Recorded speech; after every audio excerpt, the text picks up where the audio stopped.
The rain poured relentlessly as Olivia Bennet stood before the wrought iron gates of the Montgomery estate, clutching an envelope that had brought her back to Willow Creek, Kentucky, after 7 years of absence. The sprawling horse farm that stretched beyond the gates had once been her home. Now it felt like a fortress designed to keep her out. She pulled her coat tighter against the April chill, gathering courage to press the intercom button.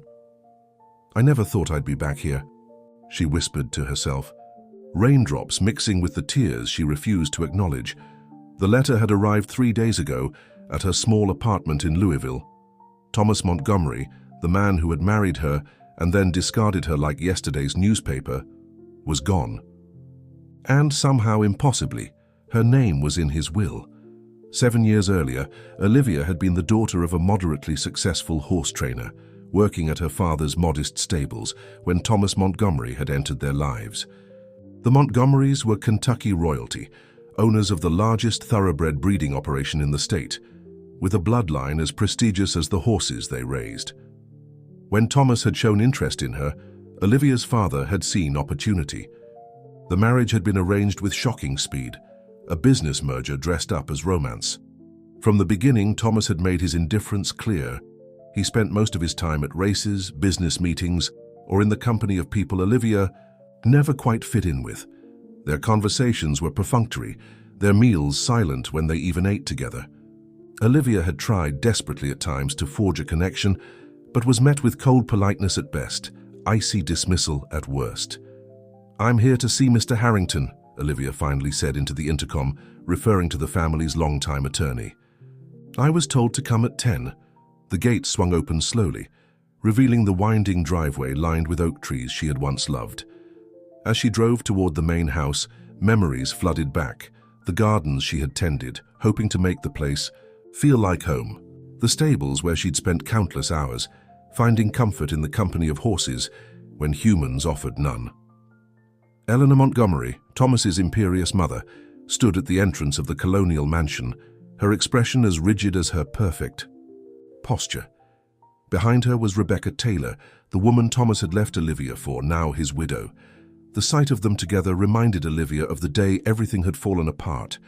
It had been at the annual Derby Gala.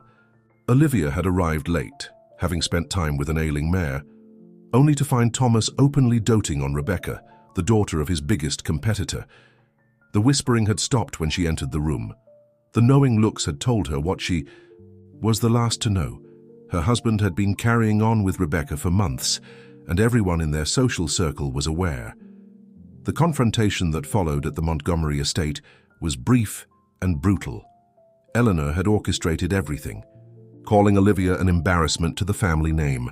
Thomas had remained silent, while his mother ordered security to escort Olivia off the property with a single suitcase hastily packed by the housekeeper. Her last memory was of Rebecca standing at Thomas's side, victory etched across her perfect features. "Miss Bennet," Eleanor's voice cut through Olivia's recollections. "You're right on time. How unfortunate." Olivia straightened her spine. "Mrs. Montgomery, Rebecca." She nodded at each woman, refusing to show weakness.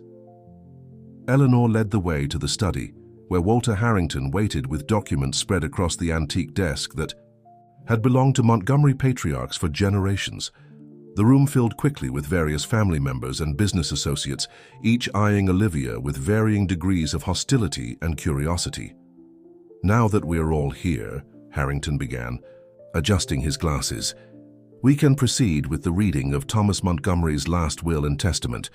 The attorney read through various bequests, family heirlooms to Eleanor, shares in the business to cousins, charitable donations. Rebecca received the mansion and a substantial financial portfolio. Then Harrington paused, clearing his throat, before continuing. "To my former wife, Olivia Bennet, I leave Montgomery Farms, the entirety of the breeding operation, including all thoroughbreds, training facilities, and the 600 acres upon which they stand." The silence that followed was so profound that Olivia could hear the ticking of the grandfather clock in the corner. Then came the explosion. "This is preposterous!" Eleanor slammed her hand on the desk. "That operation has been in our family for 5 generations. She was his wife for barely 2 years. Rebecca's face had drained of color. "Walter, there must be some mistake. Thomas wouldn't—" "There is no mistake," Harrington interrupted firmly, extracting a sealed envelope from his briefcase. "Thomas was quite explicit. He also left this letter for Miss Bennet." With trembling fingers, Olivia accepted the envelope, breaking the seal to find a handwritten note in Thomas's distinctive script. "Olivia, by the time you read this, I will be gone. The farm is yours. It always should have been. While others saw our horses as trophies and balance sheets, you saw them as living creatures deserving of care and respect. I failed to value what you brought to Montgomery Farms, just as I failed to value you. This is the closest thing to atonement I can offer. The land and the horses are your legacy now. They need someone who loves them, not just what they represent. Thomas." Olivia folded the letter carefully, aware of the stunned faces around her. Eleanor recovered first. "We'll contest this, of course. Thomas clearly wasn't in his right mind." "You're welcome to try," Harrington replied evenly. "However, Thomas made these arrangements 3 years ago when he was in perfect health. He reconfirmed them every year since. The documentation is impeccable." As the implications sank in, Olivia realized she now owned the heart of the Montgomery empire, the breeding operation that had brought the family their fortune and prestige. But she also knew that ownership on paper was just the beginning of what would surely be a bitter battle. Outside the study windows, she could see the rolling pastures where generations of champion thoroughbreds had grazed. Beyond them lay the state-of-the-art training facilities, breeding barns, and the historic racing stables that had produced more Derby winners than any operation in Kentucky. "Miss Bennet," Harrington said, interrupting her thoughts, "I suggest we meet tomorrow to discuss the transition. The spring breeding season is underway, and there are decisions that can't wait." Olivia nodded, feeling the weight of what she'd just inherited. Not just the property and horses, but the legacy, the responsibility, and the target now painted on her back. "I'll be here," she said simply. As she walked out, passing through the grand foyer with its family portraits, generations of Montgomerys looking down in disapproval, she heard Rebecca's voice, low but clear. "This isn't over. Not by a long shot." Olivia turned, meeting her rival's gaze steadily. "I never thought it was," she replied, pushing open the heavy front door and stepping out into the rain, which had finally begun to subside.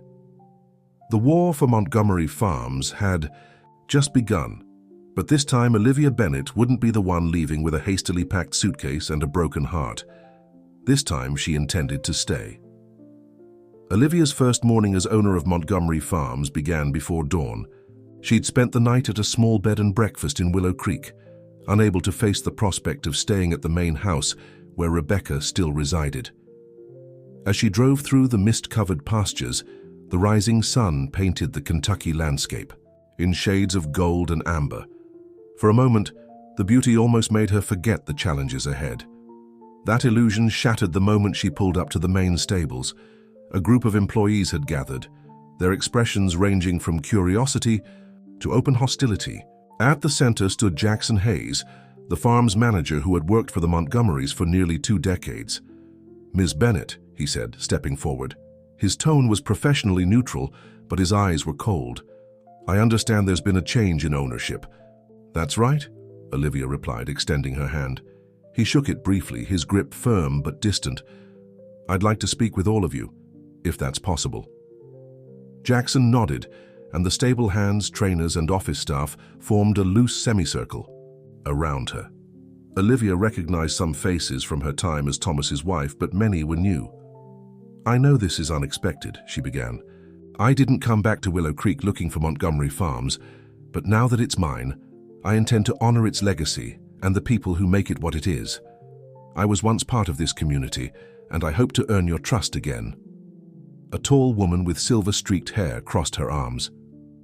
"With all due respect, Miss Bennet, you were Mrs. Montgomery for what? A year and a half? The Montgomery family built this operation over generations." 2 years, Olivia corrected gently. "And you're right, Diana. The Montgomerys built something extraordinary here. I don't intend to dismantle that, but to build on it. You know my name, Diana said, surprised. I remember everyone who was kind to me when I lived here. Olivia smiled slightly. You let me hide in the feed room once when I was crying and didn't want anyone to see.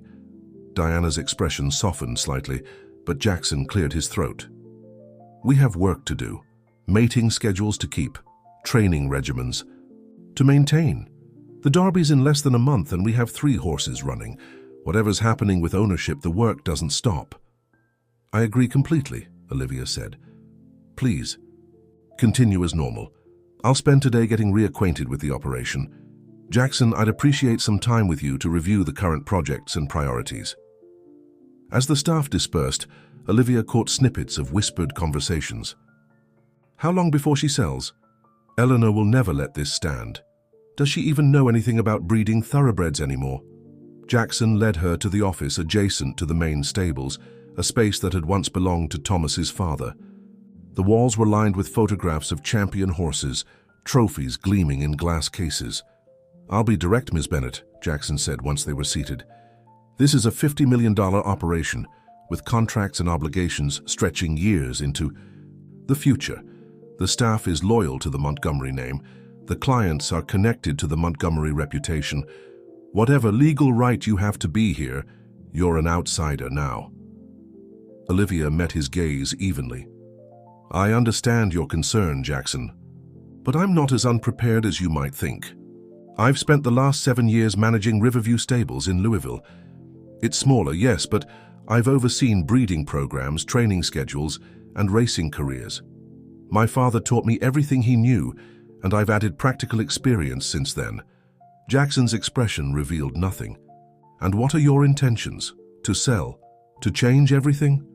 To exact some kind of revenge? My intention is to run this farm the way it deserves to be run, with respect for its history and with an eye toward its future. She leaned forward. I have no interest in revenge, but I won't be driven away either. Thomas wanted me to have Montgomery Farms for a reason. A reason that escaped his family and everyone who knew him, Jackson replied. Before Olivia could respond, her phone rang, Walter Harrington's number flashing on the screen. You should take that, Jackson said, standing. I have a meeting with a potential buyer for one of our yearlings. The files you'll need are in the cabinet. Staff roster, breeding schedules, financial statements. I suggest you start there. After he left, Olivia answered the phone. Olivia, I'm glad I caught you, Harrington said, his voice tense. Eleanor and Rebecca have filed an emergency injunction to freeze all farm operations pending a review of the will. They're claiming Thomas was unduly influenced. A hearing is set for tomorrow morning. Olivia closed her eyes briefly. Can they do that? You said the documentation was solid. It is, but they have significant influence with Judge Patterson. The injunction is temporary, just until the initial hearing, but it could disrupt operations at a critical time. The derby is weeks away, Olivia said. We have horses in training, mares about to foal. We can't just stop everything. I know. I'm working on a counterfiling now. In the meantime, document everything. If there's any interference from Eleanor or Rebecca, we'll need evidence. After hanging up, Olivia dove into the files Jackson had mentioned. She was still there hours later when Diana knocked on the open door, a concerned expression on her face. Miss Bennett, there's something you should see. Olivia followed Diana to the main breeding barn, where a state-of-the-art ultrasound machine lay in pieces on the floor. It was fine this morning, Diana said. We were using it to check one of the pregnant mares.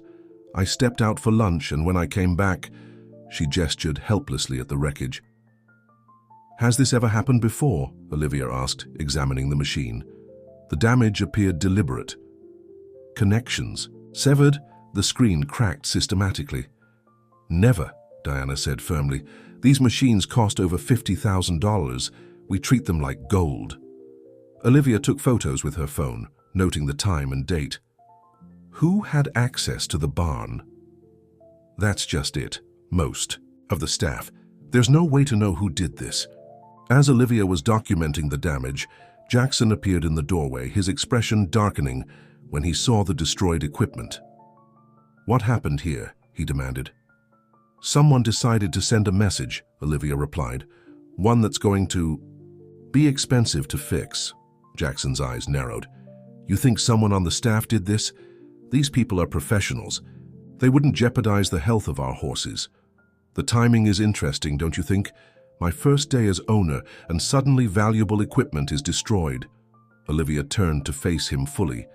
I don't know who did this, Jackson, but I intend to find out. Good luck with that, he said. In the meantime, we need a replacement immediately. We have 3 mares due for checks tomorrow. I'll make some calls, Olivia said. I know some suppliers in Louisville who might be able to deliver quickly. After arranging for a replacement ultrasound machine, Olivia continued her tour of the property. The training tracks, the breeding sheds, the immaculate barns, everything spoke of excellence and tradition. But beneath the surface, she sensed tension everywhere she went. Staff conversations stopped when she approached. Doors closed. Phones were answered in hushed tones. As the day waned, Olivia found herself drawn to the southern pasture, where a magnificent black stallion grazed alone. Midnight Legacy, Thomas's pride and joy, a Triple Crown winner now serving as their primary stud. The horse raised his head as she approached the fence, regarding her with intelligent eyes. Hello, handsome, she said softly. Remember me? To Key. Her surprise, the stallion approached, extending his velvet muzzle over the fence. As she stroked his forehead, a voice behind her made her start. He doesn't usually take to strangers anymore. Olivia turned to find an elderly man watching her, his weathered face creased in a slight smile. Samuel Johnson, the farm's longtime stallion manager, had been ancient when Olivia first came to Montgomery Farms, yet somehow he looked exactly the same. I'm hardly a stranger, Mr. Johnson, she said, though it's been a while. Samuel nodded. 7 years, 2 months, and some odd days, if my memory serves. You used to bring him carrots. He hasn't forgotten. Olivia smiled, genuinely touched. And neither have you, apparently. I remember the important things. He came to stand beside her at the fence. Like how you were the only Montgomery who ever knew the difference between loving horses and loving what they could do for you. I wasn't a Montgomery for long, Olivia replied quietly. Long enough to make an impression on some of us.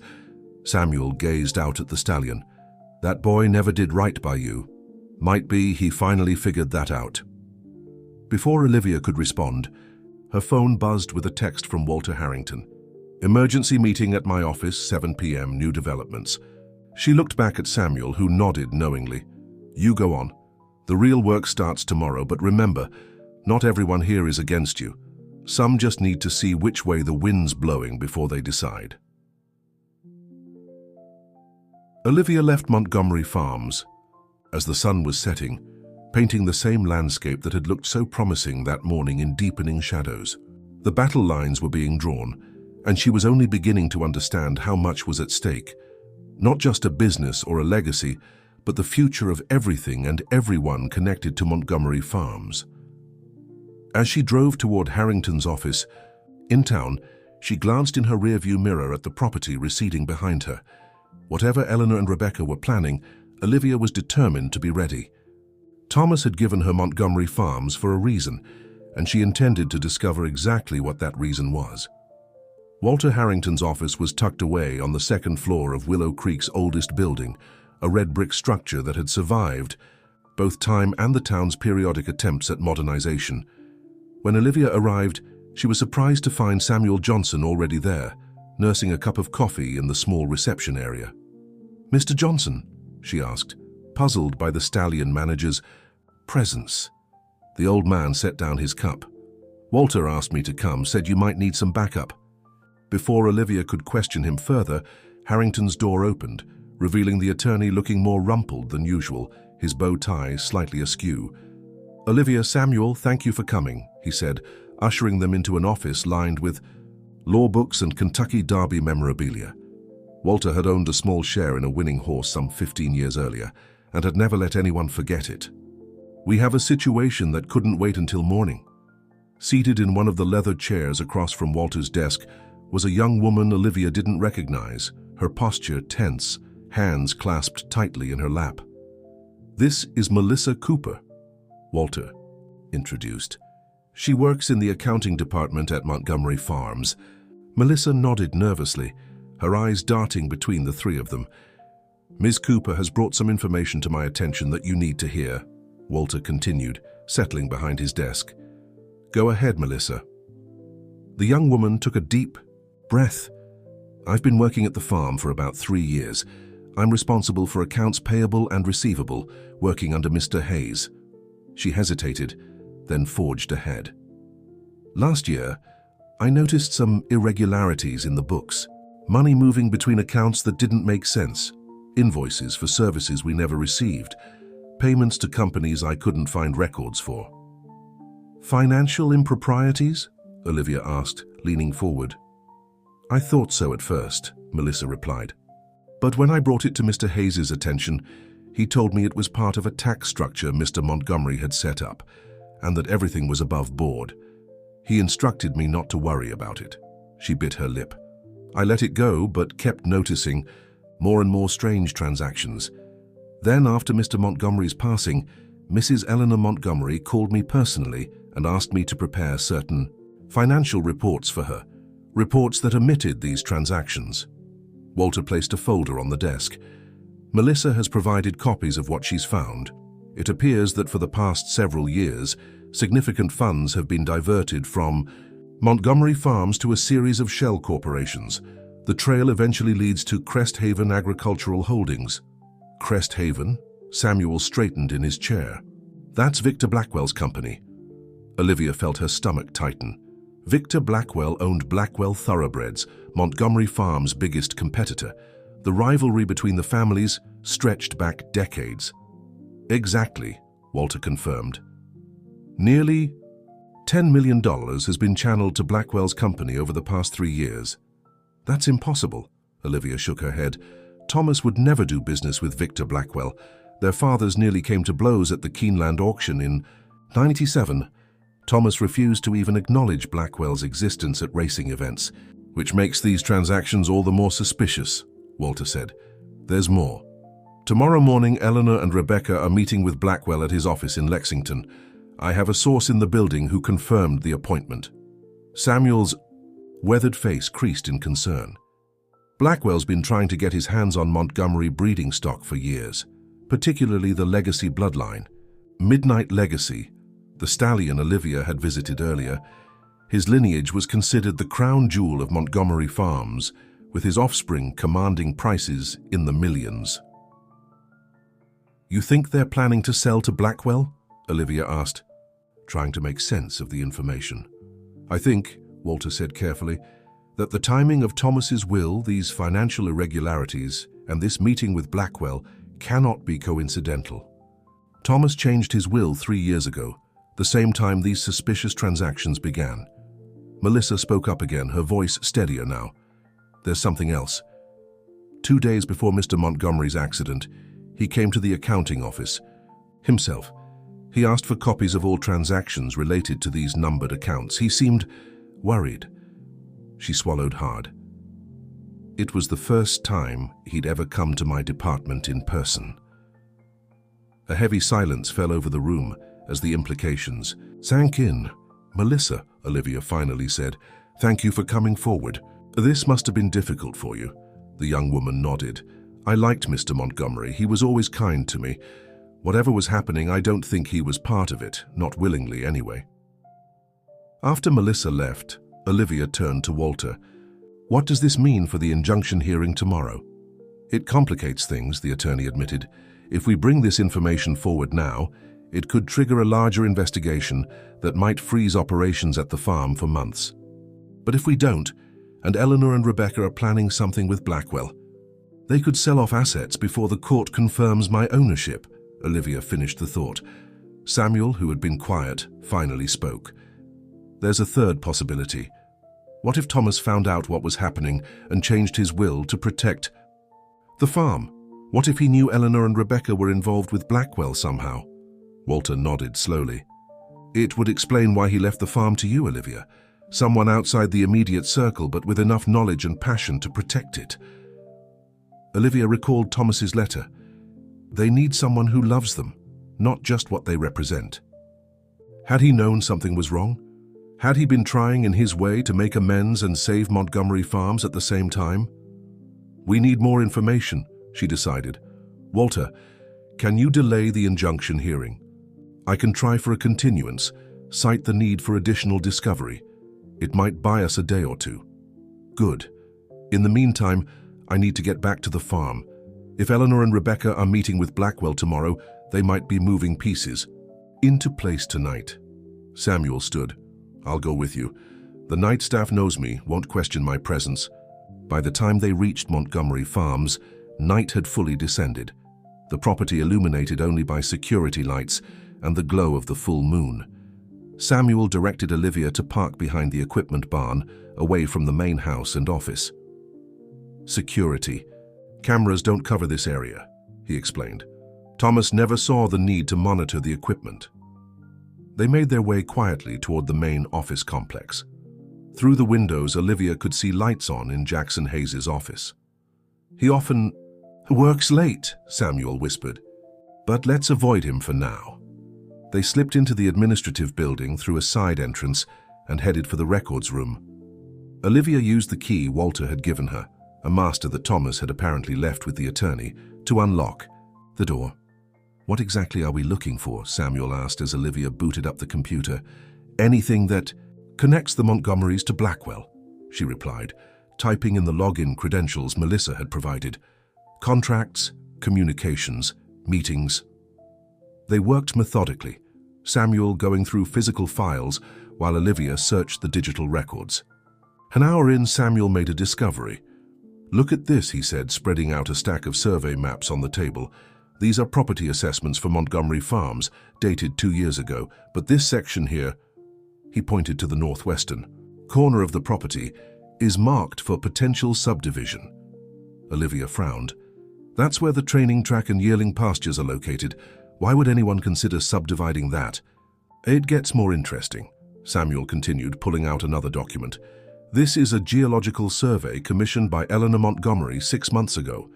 It shows significant limestone deposits under that same section of land. Limestone? Olivia's confusion grew. What would Eleanor want with limestone? Samuel's expression was grim. Limestone isn't just for building, Olivia. When it's the right type, it's a key component in cement production. Blackwell's family doesn't just own thoroughbreds, they own one of the largest cement companies in the southeast. Understanding dawned. They're not after the horses, they're after the land. Or both, Samuel corrected. The northwest section contains the best training facilities, but it's also sitting on a potential quarry worth millions. If they could split the property, Olivia's mind raced. If Eleanor and Rebecca were working with Blackwell to divest parts of Montgomery Farms, it would explain the financial transactions and Thomas's decision to leave everything to her intact. He must have discovered their plan. Their search was interrupted by the sound of voices approaching, Jackson Hayes and someone else. Quickly, Olivia shut down the computer while Samuel gathered the documents they'd found. In here, Samuel whispered, pulling Olivia toward a supply closet at the back of the room. They had barely closed the door when the records room light flicked on. The geological surveys should be filed under property assessments, Jackson was saying. Eleanor wants them for the meeting tomorrow. Through a crack in the doorway, Olivia could see Jackson and a younger man she recognized as one of the office assistants searching through the same cabinet Samuel had just been examining. They're not here, the assistant said after a moment. I'm sure I filed them correctly. Jackson's expression darkened. Check again. Those surveys are crucial. Blackwell won't proceed without confirmation of the limestone deposits. The confirmation of their suspicions sent a chill through Olivia. As the men continued to search, her phone suddenly vibrated in her pocket. She fumbled to silence it, but not before the sound echoed in the small closet. Jackson's head snapped up. What was that? The assistant shrugged. I didn't hear anything. Check the closet, Jackson ordered, his voice sharp. Heart-pounding, Olivia looked at Samuel, who quietly reached past her for a broom handle. As the assistant approached the closet door, Samuel surprised her by suddenly slamming it open forcefully, striking the young man and sending him stumbling backward. Run! Samuel shouted, pushing past the disoriented assistant. Olivia sprinted after him, the documents clutched to her chest, Behind them, she could hear Jackson shouting for security. They burst out of the administrative building and ran toward the parking area, but headlights suddenly illuminated the path ahead, a security vehicle cutting off their escape route. "This way," Samuel veered left toward the stables. "We need to split up. You take the documents and get to Walter. I'll create a diversion." "I can't leave you," Olivia protested. "No time to argue," Samuel insisted. "Go through the breeding barn and out the back. Your car's behind the equipment shed." "I'll be fine." Before she could object further, Samuel broke away, running toward the stallion barns, shouting and making enough noise to draw attention. Security followed him, while Olivia slipped into the shadows of the breeding complex. The evidence of what could be a conspiracy to dismantle Montgomery Farms clutched tightly in her hands. As she carefully made her way through the darkened facility, a plan began to form in her mind. Eleanor, Rebecca, and Jackson had underestimated her once before. They wouldn't get the chance to do so again. Tomorrow, at the hearing, the truth would come to light, and the real battle for Montgomery Farms would begin. The Willow Creek County Courthouse stood imposingly at the center of town, its Greek Revival columns gleaming white in the morning sun. Inside Courtroom 3, tension thickened the air as Judge Patricia Donovan reviewed the documents before her, her expression inscrutable. Olivia sat beside Walter Harrington at the plaintiff's table, trying to project calm, confidence despite her racing heart. Across the aisle, Eleanor Montgomery and Rebecca Taylor were flanked by not one but 3 attorneys from Lexington's most prestigious law firm. Jackson Hayes sat directly behind them, his face a mask of professional detachment. Of Samuel Johnson, there had been no sign since their hasty separation the night before. Olivia had tried calling him repeatedly, but his phone went straight to voicemail. Walter had made discreet inquiries and learned that Samuel had been detained by farm security for trespassing, but had been released early that morning. His absence from the courtroom gnawed at Olivia's conscience. "All rise," the bailiff called as Judge Donovan finally set aside the papers. "Be seated," the judge instructed, surveying the courtroom. "This is a hearing on an emergency injunction regarding the estate of Thomas Montgomery, specifically the disposition of Montgomery Farms. I've reviewed the filings from both parties." She turned her gaze to Eleanor's lead attorney. "Mr. Prescott, you're claiming that Thomas Montgomery was not of sound mind when he modified his will 3 years ago?" Charles Prescott, a silver-haired man in an immaculate suit, rose smoothly. "That's correct, Your Honor. We have evidence suggesting that Mr. Montgomery was under undue influence at the time he made these changes. We're also concerned about the immediate welfare of Montgomery Farms under Ms. Bennett's inexperienced management. The spring breeding season is in full swing, and the Kentucky Derby is weeks away. Any disruption could cause irreparable harm to the operation." Judge Donovan turned to Walter. "Mr. Harrington." Walter stood. "Your Honor, Thomas Montgomery's mental competence was never in question during his lifetime. He was a successful businessman who built Montgomery Farms into what it is today. The will was properly executed and witnessed, and Mr. Montgomery reaffirmed his wishes annually for 3 years. As for Ms. Bennett's qualifications," Walter continued, "she has extensive experience in thoroughbred breeding and racing. Since leaving Montgomery Farms, she has managed Riverview Stables in Louisville, turning it into a profitable operation. Furthermore, she has uncovered evidence of potential financial malfeasance at Montgomery Farms that may explain why Thomas Montgomery chose to leave the property to her rather than his family." This last statement caused a ripple of murmurs through the courtroom. Eleanor's face tightened with barely controlled anger, while Rebecca whispered urgently to Charles Prescott. "That's a serious allegation, Mr. Harrington," Judge Donovan said. "Do you have evidence to support it?" "We do, Your Honor." Walter nodded to Olivia, who opened the portfolio containing the documents they had discovered the previous night, along with Melissa Cooper's financial records. "We have reason to believe that Eleanor Montgomery and possibly others have been diverting funds from Montgomery Farms to entities connected to Victor Blackwell of Blackwell Thoroughbreds. Furthermore, geological surveys commissioned by Eleanor Montgomery indicate plans to potentially subdivide the property for limestone mining, which would effectively destroy the training facilities that are central to the farm's operations. Charles. Prescott was on his feet immediately. "Objection, Your Honor. These allegations are completely unfounded and have nothing to do with the validity of the will." "On the contrary," Walter countered, "they speak directly to motive. We believe Thomas Montgomery discovered these activities and changed his will, specifically to protect Montgomery Farms from being dismantled. We have a witness from the farm's accounting department prepared to testify about financial irregularities and—" The courtroom doors swung open, interrupting Walter's argument. Samuel Johnson entered, accompanied by a striking woman in her mid-40s, whose presence caused Eleanor Montgomery to half-rise from her seat in evident shock. "Your Honor," Walter said, a smile playing at the corners of his mouth, "if I may introduce Dr. Christine Montgomery, Thomas Montgomery's sister." Olivia stared in disbelief. She had heard of Christine, a renowned equine veterinarian who had left Kentucky years ago after a bitter dispute with her family, but had never met her. Thomas had rarely spoken of his sister. "What is the meaning of this interruption, Mr. Harrington?" Judge Donovan demanded. "Dr. Montgomery has critical information relevant to these proceedings," Walter explained. "She arrived in Willow Creek late last night after Mr. Johnson contacted her." Eleanor found her voice. "Christine has no standing here. She abandoned her family and her inheritance years ago." Christine Montgomery's clear voice cut through the commotion. "I'd like to address the court, Your Honor. I have evidence that directly pertains to Thomas's state of mind when he changed his will." Judge Donovan assessed the situation, then nodded. "I'll allow it. Dr. Montgomery, please come forward." After being sworn in, Christine took the witness stand, her posture straight, her gaze steady as it swept over Eleanor and Rebecca.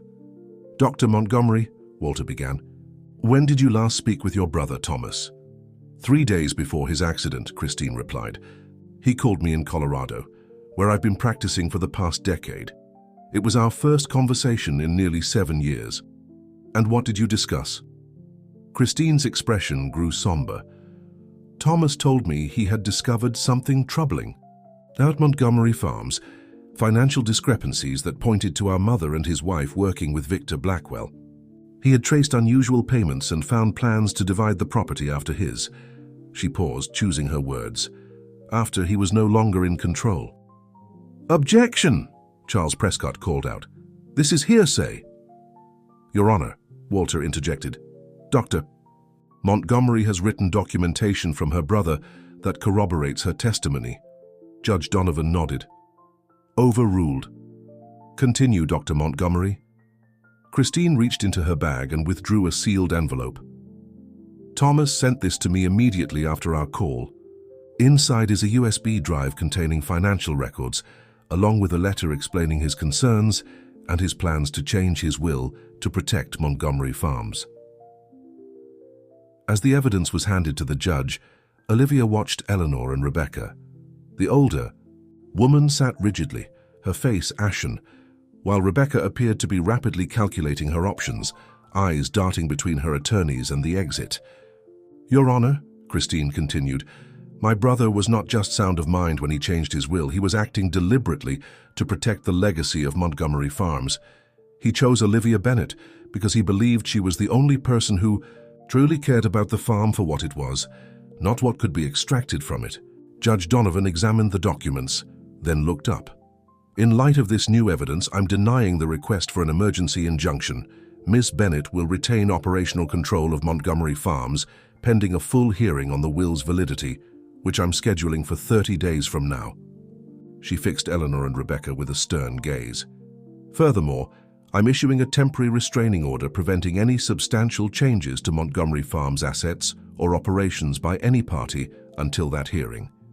This includes any meetings or negotiations with Victor Blackwell or his representatives." Eleanor's face contorted with fury. "This is outrageous. That farm has been in the Montgomery family for generations." "And it still is," Judge Donovan replied coolly. "Ms. Bennett was legally married to your son, making her a Montgomery by law, if not by blood. Court is adjourned. She brought down her gavel with finality. As the courtroom began to empty, Jackson Hayes approached Olivia, his expression unreadable. "It seems I've backed the wrong horse," he said quietly. "That remains to be seen," Olivia replied. "The final race hasn't been run yet." "Perhaps not," Jackson acknowledged, "but I know enough to recognize when the odds have shifted." He hesitated, then added, "For what it's worth, I never knew about the limestone deposits or Blackwell's involvement. I was told the financial arrangements were tax structures Thomas had approved." Olivia studied him, weighing his words. "Montgomery Farms needs a manager who puts the horses first, Jackson. Can you be that person?" "I always have been," he said with unexpected sincerity. "The question is whether you'll give me the chance to prove it." Before Olivia could respond, Christine Montgomery approached, extending her hand. "Ms. Bennett, I'm Christine. It seems we have a lot to discuss." As they left the courthouse together, Olivia, Walter, Samuel, and Christine, a small crowd of farm employees waited on the steps, including Diana and several others who had shown Olivia kindness during her brief marriage to Thomas. Their presence, unexpected and supportive, brought a lump to her throat. "What happens now?" Diana asked. "Now," Olivia said, finding her voice, "we go back to work. Montgomery Farms has horses to train, foals to deliver, and races to win." The crowd dispersed, but as Olivia reached her car, she noticed Rebecca Taylor standing alone by a black SUV, watching her intently. The woman who had replaced her in Thomas's life approached slowly, her designer heels clicking on the pavement. "This isn't over," Rebecca said, her voice low. "Eleanor has connections you can't imagine, and there are things about Thomas you still don't know." Olivia faced her squarely. "You're right about one thing. This isn't over. But Montgomery Farms isn't just a piece of property to be carved up and sold off. It's a legacy, and I intend to honor it." "How noble." Rebecca's smile was brittle. "But everyone has their price, Olivia. I wonder what yours will be." As Rebecca drove away, Olivia turned to find Christine watching the exchange, a knowing expression on her face. "She's right about our mother's connections," Christine said. "And there are definitely things about Thomas you don't know. But I suspect he chose better than even he realized when he left Montgomery Farms to you." "Why did you come back?" Olivia asked. "After all this time?" Christine's gaze drifted toward the rolling hills visible in the distance, where Montgomery Farms spread across the Kentucky landscape. "Because some things are worth fighting for," she replied. "And because Thomas finally did the right thing, even if it took him too long to get there." She turned back to Olivia. "Now, I believe we have a Derby contender to check on. Midnight's Promise is running in 3 weeks, and if I know my brother, he'll have left us more than just a farm to protect." As they drove toward Montgomery Farms, Olivia felt the weight of responsibility settling on her shoulders, but it was a weight she was ready to bear. Eleanor and Rebecca had underestimated her once, thinking her easy to discard and forget. They wouldn't make that mistake again. Neither would she underestimate the lengths to which they might go to reclaim what they believed was theirs. The battle for Montgomery Farms had only just begun, but for the first time since receiving that fateful letter, Olivia felt certain of one thing: she was exactly where she was meant to be. 3 weeks passed in a whirlwind of activity as Derby season descended upon Kentucky. Under Olivia's leadership, Montgomery Farms pulsed with renewed energy. The sabotage attempts had ceased after Jackson Hayes, in a surprising demonstration of loyalty, had identified and dismissed 2 employees who had been taking direct orders from Eleanor. The farm manager had proven his worth, working tirelessly alongside Olivia to prepare Midnight's Promise for his Derby run. Christine Montgomery had remained at the farm, her expertise as a veterinarian proving invaluable. The siblings' estrangement had kept her away for years, but her connection to the horses was immediate and profound. Watching her work with the animals, Olivia recognized the same passion that had once drawn her to Thomas, something deeper than ambition or profit, a genuine love for the magnificent creatures that were Montgomery Farms' heart and soul. On this particular morning, mist rose from the training track as Olivia and Christine watched Midnight's Promise complete his final workout before Derby Day. The colt was Midnight Legacy's most promising offspring, a 3-year-old with his sire's power and an intelligence that made him special. As the horse thundered past, his jockey low over his neck, Christine checked her stopwatch and smiled. "He's ready," she said simply. Olivia nodded, eyes still following the colt as he slowed to a canter. "I just wish," she stopped herself, "that Thomas could see him run." Christine finished gently. "Is that terrible of me? After everything?" Christine shook her head. "Thomas wasn't always the man you knew. Before the pressure from our mother, before the expectations suffocated him, he loved these horses as much as we do." She sighed. "I've often wondered if things might have been different if I'd stayed, pushed back against Mother's influence." "You can't blame yourself," Olivia said. "We all make our choices." Their conversation was interrupted by Jackson Hayes approaching with a tablet in hand. "Ladies, the final Derby preparations are in order. Transport to Churchill Downs is scheduled for tomorrow at dawn." He swiped through several screens. "Security has been arranged. Extra measures as you requested." The precaution wasn't excessive. Despite Judge Donovan's restraining order, Eleanor had made several attempts to undermine Olivia's position. Articles had appeared in racing publications questioning her experience and judgment. Rumors circulated that Montgomery Farms was financially unstable. Most disturbing had been the anonymous call to state racing authorities suggesting that Midnight's Promise had failed a drug test, a false allegation that had been quickly disproven, but still required time and resources to address. "Thank you, Jackson," Olivia said. "Is Diana coming with us for the pre-race preparations?" "Already packed," he confirmed.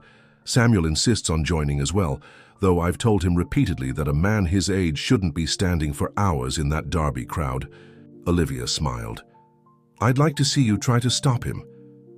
As Jackson walked away to oversee the colt's cool-down, Christine turned to Olivia with a more serious expression. "There's something you should know before the Derby," she said. "I've been going through Thomas's personal files, the ones he kept in his private study that Mother never had access to. I found documentation about a private agreement between Thomas and Rebecca." Olivia tensed. "What kind of agreement?" "A prenuptial contract with unusual terms. If they remained married for 5 years, Rebecca would receive a significant ownership stake in Montgomery Farms, 20% of the operation. But they were only married for 3 years before he—" "Exactly," Christine nodded, "which is why she was so shocked when he left everything to you instead." According to his notes, Thomas began suspecting Rebecca's true motives about a year into their marriage, around the same time he discovered Mother's dealings with Blackwell. Olivia absorbed this information, pieces falling into place. "So when he changed his will, he was protecting the farm from both of them," Christine confirmed. Rebecca was furious when the prenup's 5-year provision was revealed at their wedding reception. Apparently, Thomas had changed the terms at the last minute without telling her. "And you think that's why she aligned with Eleanor and Blackwell? To get what she thought she deserved another way?" "I think Rebecca Taylor saw Montgomery Farms as her ticket to security and status," Christine said. "When Thomas made that more difficult, she found allies with similar goals." She paused. "There's something else. Thomas kept a journal. In his final entry, 3 days before his accident, he wrote that he planned to confront Mother and Rebecca about what he'd discovered. He never got the chance." The implications hung heavy in the morning air. Neither woman voiced the suspicion that Thomas's accident might have been anything but chance, but it settled between them like a shadow. "Walter believes we have enough evidence to permanently secure your position at Montgomery Farms," Christine said, changing the subject. "The hearing next month should go in our favor, especially with Melissa's testimony about the financial irregularities." "And after that?" Olivia asked quietly. Christine smiled. "After that, we see if Midnight's Promise can win the Derby and make his grandsire proud." Derby Day dawned clear and bright, the kind of perfect Kentucky spring day that seemed created specifically for horse racing's greatest spectacle.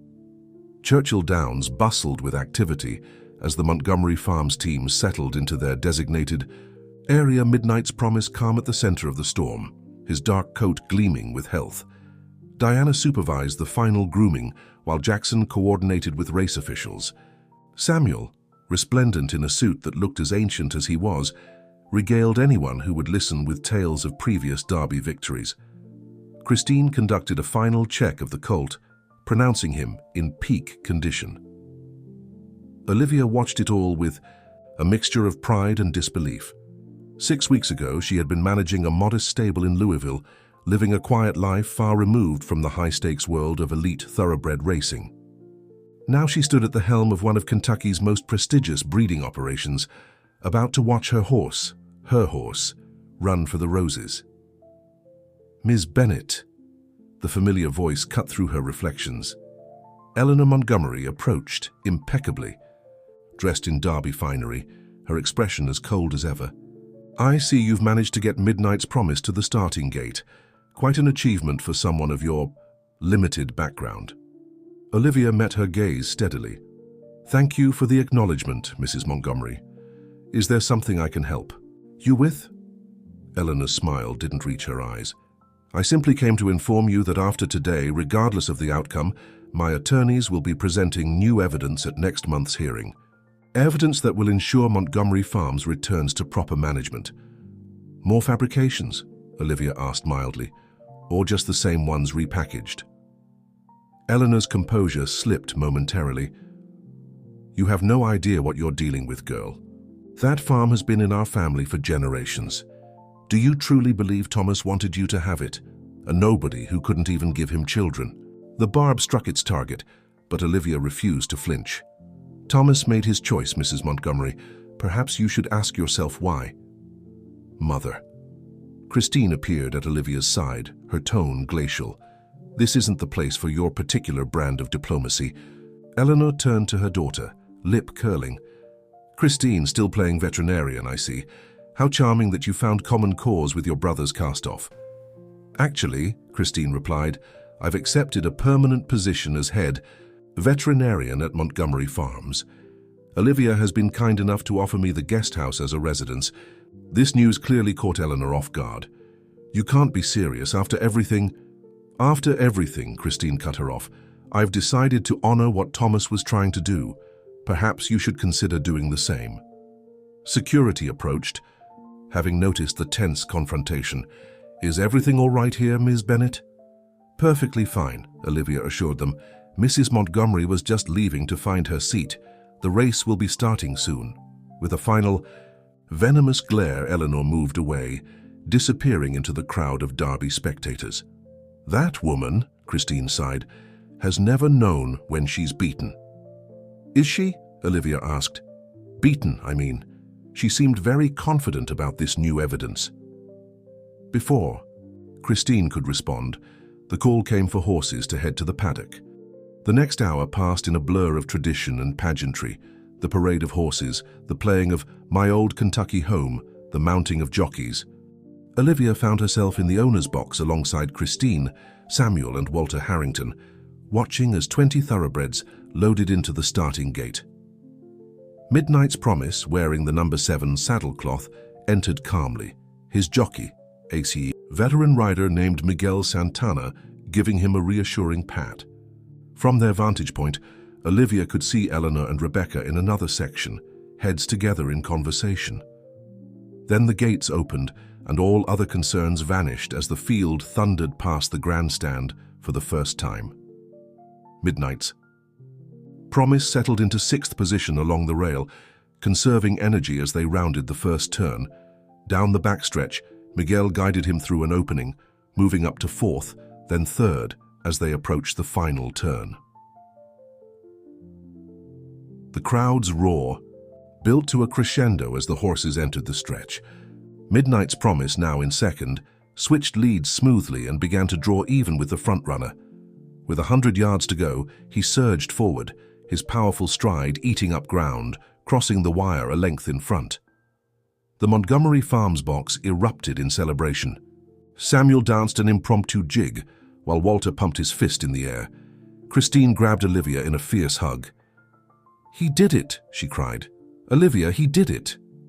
The traditional blanket of roses, the trophy presentation, the media interviews, Olivia moved through it all in a state of joyous disbelief. Midnight's Promise had not only won, but had run the fastest derby in 5 years. Breeding inquiries were already pouring in, the farm's phone lines buzzing constantly. It was nearly sunset when Olivia finally had a moment alone in the winner's circle, watching as Midnight's Promise was led away for his well-deserved rest and evening feed. Her Kentucky Derby victory added immeasurable value to the horse, and by extension to Montgomery Farms. But more than that, it validated Thomas's faith in her. She had protected and nurtured what he had entrusted to her care. Quite a day, Jackson. Hayes approached, loosening his tie. "Congratulations, Miss Bennett." "Thank you, Jackson," she replied. "And thank you for everything you've done these past weeks. I know it couldn't have been easy changing allegiances." He shook his head. "I didn't change allegiances. My loyalty has always been to the horses and to Montgomery Farms. For a while, I lost sight of what that meant." He hesitated. "There's something you should know. I received a call from Victor Blackwell's office this morning. They've withdrawn all proposals regarding Montgomery Farms property." Olivia raised an eyebrow. "Just like that? After all the scheming?" Apparently, Mrs. Montgomery's methods became too questionable, even for Blackwell. He's a businessman, but he has certain lines he won't cross. Eleanor, it seems, does not. "What does that mean for the hearing next month?" Jackson smiled slightly. "It means you may find yourself with one fewer opponent. Eleanor is as determined as ever, but Rebecca has indicated through her attorney that she may be open to a settlement." As Jackson excused himself to oversee the colt's transport back to the farm, Olivia found herself approached by a young woman she didn't recognize. "Ms. Bennett? I'm Sophia Chen from Racing Today. I was hoping I might get a quote about your incredible journey, from divorce to Derby victory in just 7 years. It's quite the comeback story." Olivia considered the request, looking around at the Churchill Downs track bathed in golden evening light. "It's not a comeback story," she said finally. "It's about finding where you belong, even when life takes unexpected turns. Montgomery Farms has always been about the horses first, their well-being, their potential, their hearts. That's what Thomas ultimately understood, and what I've tried to honor." After the reporter departed, Olivia made her way through the now thinning crowds toward the exit. As she passed the Churchill Downs Museum, she noticed Eleanor standing alone, staring at the wall of Derby winners, where Midnight's Promise's name would soon be added. For a moment, Olivia considered walking past without acknowledgement. But something, perhaps the elderly woman's suddenly diminished posture, or perhaps her own sense of the day's significance, made her stop. "He ran a magnificent race," Olivia said quietly. Eleanor didn't turn. "Yes, he has his grandfather's heart." After a long pause, she added, "Thomas kept detailed records of every foaling, every training milestone. He believed Midnight's Promise would be special from the day he was born." "I know," Olivia replied. "I've read his notes." Finally, Eleanor faced her, eyes red-rimmed but dry. "You will never be a Montgomery, no matter what that judge says or what my son wrote in his will." "I never wanted to be," Olivia said honestly. "I only wanted to be valued for who I was."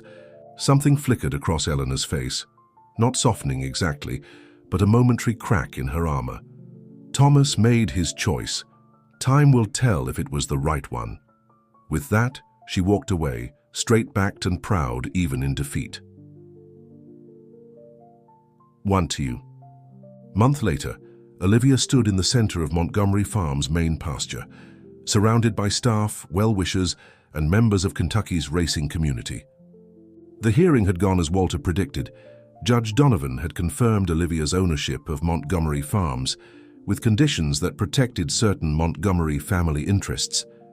Rebecca had accepted a settlement. Eleanor had retreated to her sister's estate in Virginia, and the limestone deposits remained safely untouched beneath the training tracks where future champions would develop. This gathering, part Derby victory celebration, part new beginning, had been Christine's idea. If we're going to write a new chapter for Montgomery Farms," she had said, "we should mark the occasion properly." Now, as twilight softened the landscape, Olivia watched Samuel release Midnight Legacy into the pasture where the great stallion would enjoy his daily freedom.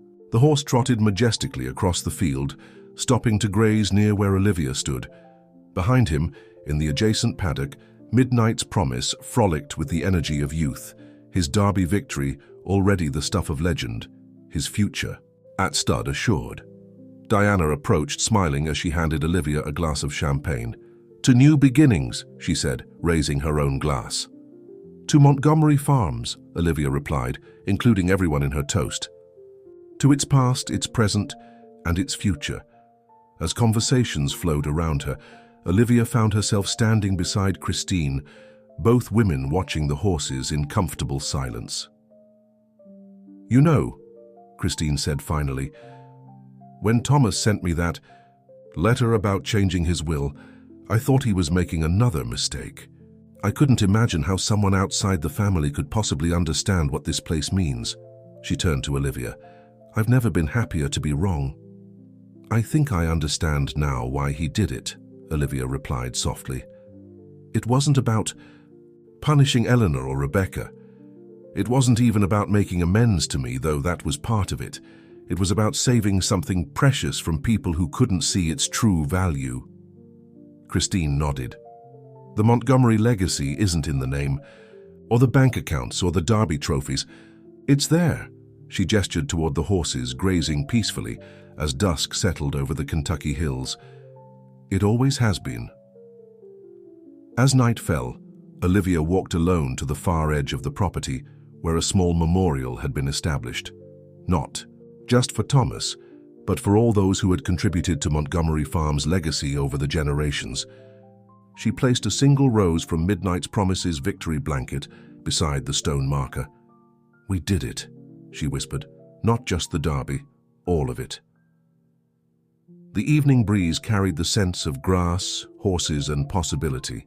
Returning to the celebration, Olivia looked across the land that had once rejected her and now embraced her as its caretaker. The journey had been longer and harder than she could have imagined 7 years ago, when she had left with nothing but a suitcase and broken dreams. But standing here now, surrounded by people who shared her vision and her values, Olivia Bennett knew she had found more than ownership. She had found her purpose, her home, and her future. In the distance, Midnight Legacy raised his proud head, silhouetted against the rising moon, a living symbol of the legacy that would continue to thrive under her stewardship for years to come. The end. Dear listeners, we hope Emma and Thomas's story of redemption at Montgomery Farms has moved you as much as it moved us to create it. For more emotional journeys like this one, we've prepared a special playlist of equally captivating stories. Find it by clicking on the link to your left. If you enjoyed this tale of perseverance and triumph, please don't forget to subscribe to our channel and give this video a thumbs up. Every day, we bring you unique stories that explore life's complexities and the resilience of the human spirit. Don't miss our upcoming content. There's always another heartfelt journey waiting for you. We look forward to reading your thoughts in the comments section below.